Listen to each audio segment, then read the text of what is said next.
viajei, onde crescem os carandás, onde floram os tarumãs e as araras vão brincar, lalaiá, onde graçam os buritis, pequis, paratudais, onde cantam os aranquãs, sentinelas do lugar.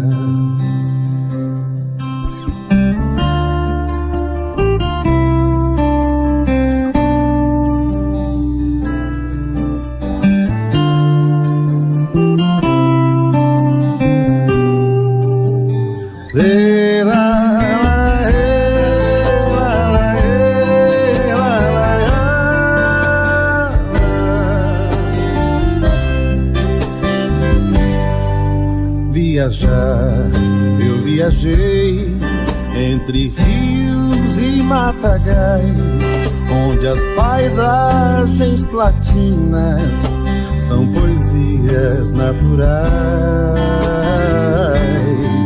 onde as garças quando voam, olheireiros vão atrás, como vão todas as águas para o rio Paraguai. Emocionante foi estar ali, vendo a natureza de tão perto assim. Como é possível algo tão real, como as maravilhas do Pantanal? Emocionante foi estar ali, vendo a natureza de tão perto assim.